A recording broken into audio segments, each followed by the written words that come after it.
আমি এটা বুঝতে পারছি, এটা সত্যি। তাই জন্যই আমি এই ফাইটটা করছি। দয়া করে এর সঙ্গে অন্য কিছুকে গোলাতে যাবেন না। শুনুন, আমি খুব সিম্পল ছেলে, আমার সোজা কতগুলো নিয়ম নীতি আছে। আমি বিয়ের আগে যদি কোনো সম্পর্কে জড়াতাম, সে আমায় ছেড়ে চলে না গেলে আমি তাকেই বিয়ে করতাম। আমি ছেলে খেলা পছন্দ করি না। আমার জীবনে সেরকম কোনো সম্পর্ক আসেনি। আর যেটুকু যা হয়েছে আপনার মেয়ে খুব ভালো করেই জানে, ওকে আমি সব বলেছি। সেটা বিয়ের পর্যায়ে কোনোদিনও যায়নি। আর তারপরেও আপনার মেয়ে যখন আমার মা সম্পর্কে, আমার পরিবার সম্পর্কে আমাকে অনেক কথা বলেছে, আমাকে বেশ কিছু কথা বলেছে, আমি সেগুলো আমার বুদ্ধিমতেই মেনে নিয়েছি। কিন্তু তার মানে কিন্তু এই নয় আমার মায়ের সম্পর্কে ধারাবাহিকভাবে খারাপ কথা বলে গেলে আমি সেটা মেনে নেব। এটাও যেমন একটা কথা, তেমন আর একটা কথা হচ্ছে আপনাদের মেয়ের জীবনটাও আমার কাছে মেনে নেওয়ার মতো নয়। ও যদি বিয়ের আগে আমায় বলে দিত তাহলে আমি কনসিডার করতাম এই মেয়েকে আমি বিয়ে করব কি করব না। বিয়ের আগে একজনের সঙ্গে হোটেলের রুমে 3 রাত্রি ফুর্তি করে যেই একটা ভালো চাকরি করা ছেলে দেখলো, অমনি গলায় ঝুলে পড়লো, অমনি বিয়ে করে ফেললো। আর আগের ছেলেটাকে লাথি বেয়ে সরিয়ে দিল। এরকম মেয়ের সঙ্গে আমি সংসার করতে পারবো না, আমি কিছুতেই পারবো না। তাছাড়া আমি চাইবো আমার যার সঙ্গে বিয়ে হবে তার এমন কোনো অতীত থাকবে না যেটা বলতে আমার লজ্জা হবে। হ্যাঁ, হতে পারতো কারোর সঙ্গে প্রেম ভালোবাসা, কিন্তু ব্যাপারটা ওখানে আটকে নেই তো। এই ব্যাপারটা অনেক দূরে গিয়েছিল। সবকিছুর একটা লিমিট আছে, জানেন তো। এটা আমার লিমিটেশন বলতেই পারেন আমি গোঁড়া, অর্থোডক্স। তারপরেও আমি বলবো এই মেয়েকে আমি মেনে নিতে পারবো না, এই মেয়ের সঙ্গে আমি থাকতে পারবো না। দেখুন, ওকে নিয়ে আপনাদের চলে যেতে হবে। যদি আপনারা না নিয়ে যেতে পারেন আমাকে গিয়ে রেখে আসতে হবে আপনাদের বাড়িতে। আমি আমার বাড়িতে ওকে আর থাকতে দিতে পারবো না। রুদ্র, তুমি আইনটা জানো তো? হ্যাঁ, মেয়েদের জন্য কিন্তু এখন দেশে অনেক আইন আছে। সেই আইনে তুমি তোমার বউকে তোমার বাড়িতে থাকতে দিতে বাধ্য।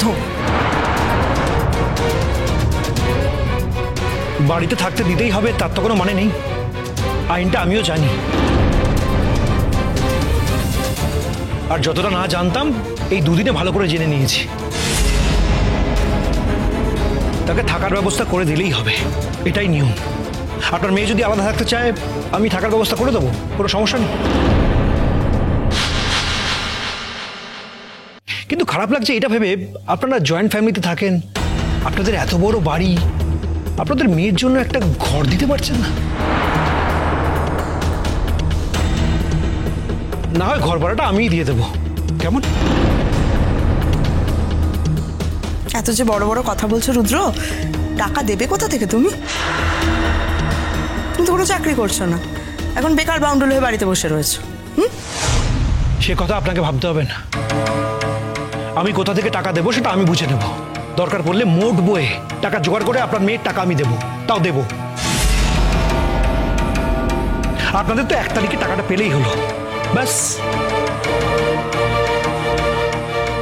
রুদ্র, দেখো, রাগারাগি করে কোনো জিনিসের সমাধান হয় না। আচ্ছা, তোমার কি মনে হয় আমরা কি টাকার জন্য কথাগুলো বলছি? এখন মেয়েটা যদি বাড়ি ফিরে যায় তাহলে আত্মীয় স্বজন, পাড়া প্রতিবেশী কি বলবে ভেবে দেখেছো? আমরা কিন্তু চাই মেয়েটা সংসার করুক। সেটা আপনার মেয়ের আগে ভাবা উচিত ছিল। বিয়ের আগে যখন 3 রাত্রি হোটেলে কাটিয়ে এসেছিল তখন সেটা ভাবা উচিত ছিল। এটা যদি ভবিষ্যতে জানাজানি হয় স্বামী কি বলবে, শ্বশুরবাড়ির লোকেরা কি বলবে, এগুলো ভাবা উচিত ছিল তো নাকি? এমনকি বাপের বাড়ির লোকেরা, আত্মীয় স্বজনরা জানলে কি বলবে? আচ্ছা তখন কি পাড়া প্রতিবেশী আত্মীয় স্বজন এরা সব হাওয়া হয়ে যাচ্ছে? না আগে তো কথা শোনাতেন মাঝে মধ্যেই যে পাড়া প্রতিবেশীরা কি বলবে, আত্মীয় স্বজন কি বলবে, সব ব্যাপারেই। সেজন্যই বললাম আর কি। তার মানে তুমি ওকে তোমার বাড়িতে রাখবে না, তাই তো? সরি, সম্ভব না।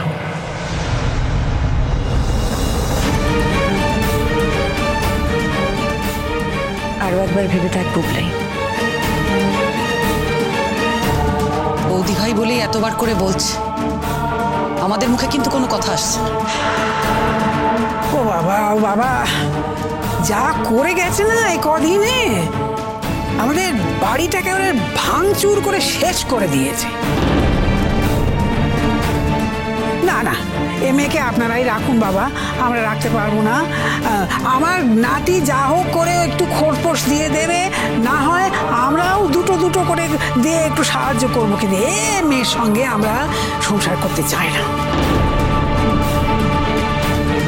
বাড়ির একজন লোক অন্তত ভালো বলতে পারে, কিন্তু আপনার মেয়ে একজনকেও সন্তুষ্ট করতে পারেনি, একজনও কেউ ভালো বলছে না। কেন বলুন তো? এত নাকি ভালো শিক্ষা দিয়ে পাঠিয়েছিলেন আপনাদের মেয়েকে? শুধু সন্তুষ্ট করতে পারেনি তা নয়, প্রত্যেকটা বিষয় আমার দাদাভাইকে বিষিয়েছে, আমাদের প্রত্যেককে অপমান করেছে, আমাদের ভাই বোনের সম্পর্ক একেবারে শেষ করে দিয়েছে। এই তো আপনাদের শিক্ষা। এই তুমি এর মধ্যে কথা বলো না তো। কেন বলুন তো? আমি কথা বললে আপনার অসুবিধা কোথায়, আপত্তি কোথায়? আমি এই পরিবারের কেউ নই? আমার ফ্যামিলি এফেক্টেড হচ্ছে, আমি 100 বার কথা বলবো, 1000 বার কথা বলবো। শোন শোন বাবিল, করিস না, মুখে মুখে তর্ক করিস না, আমাদের তো সে শিক্ষা না। তো বুবলাই তো বলেছে, যা বলা তো বুবলাই বলে দিয়েছেন। সে যদি এর সঙ্গে থাকতে না চায় তাহলে আমরা কি করতে পারি? আমাদের তো কিছু করার নেই না। বর্ষা, তোমাকে আমি একটা কথা বলছি, রাগ করো না। কদিন তুমি একটু তোমার বাপের বাড়ি থেকে ঘুরে এসোই না। হতেও তো পারে যে একটু দূরে দূরে থাকলে হয়তো সম্পর্কটা একটু ভালো হলো। কোনোদিনও না মা। বর্ষা এখন এই কথাগুলো রাগের মাথায় বলছে। দেখো, আমি তো আমার ছেলেকে চিনি। দেখো, রাগ পড়ে গেলে কিন্তু ও সম্পূর্ণ একটা অন্য মানুষ। তুমি আমার কথা শোনো, কটা দিন তুমি তোমার বাপের বাড়ি থেকে ঘুরে এসো। আর সত্যি তো, বিয়ের পর থেকে তুমি তো সেরকম করে গিয়ে তোমার বাপের বাড়িতে থাকতেও পারোনি। সেই যে অষ্টমঙ্গলার সময় গিয়েছিলে, তখনও তো তোমাদের থাকা হলো না। খবরটা পেলে তখন তোমরা বুবলাইয়ের চাকরি চলে যাওয়ার ব্যাপারটা হলো, তোমরা চলে এলে। এই সুযোগে কটা দিন তোমার বাবা মার কাছে থেকে এসো, আর ওখানে গিয়ে মনটাকে একটুখানি শান্ত করো, মনটাকে একটুখানি ঠিক করো, যাতে ফিরে এসে মন দিয়ে তোমার সংসারটা করতে পারো। যা ঘটে গেছে তা ঘটে গেছে। তোমার ছেলে তো সে কথা বলছে না। আচ্ছা, বলার জন্য ওকে একটু সময় দাও, ওরও তো একটু সময় দরকার। তুমি বুঝতে পারছো না ওর ওপর দিয়ে কত বড় ঝড় বয়ে গেল? ওর চোখ মুখ দেখে তুমি বুঝতে পারছো না সে কথা? জানো বাবা, কাল রাতে আমাকেও ঘরে ঢুকতে পর্যন্ত দেয়নি। আমি গেস্ট রুমে ছিলাম, নতুন কাকু তো এখন থাকছে না এখানে, তাই ওই ঘরটাতে আমি শুয়েছিলাম। আরে বাবা, তুমি তো আর রাস্তায় থাকোনি, তুমি তো এই বাড়িরই একটা ঘরে থেকেছো। তোমার খাওয়া দাওয়ারও কোনো অসুবিধা হয়নি। আর এমনটাও তুমি বলতে পারবে না কিন্তু যে আমরা কেউ তোমার সঙ্গে খারাপ ব্যবহার করেছি। এখন বুবলাই যদি তোমার সঙ্গে এক ঘরে থাকতে না চায়, তাহলে আমরা কি করব বলো দেখি? তুমি তোকে জোর করতে পারো না এই ব্যাপারে। বর্ষা, এর পরেও তুমি এক ঘরে থাকার কথা বলছো? লজ্জা করে না? এবার আর বেশি কথা বলে সময় নষ্ট করবো না, আপনারা এবার বরং আসুন প্লিজ।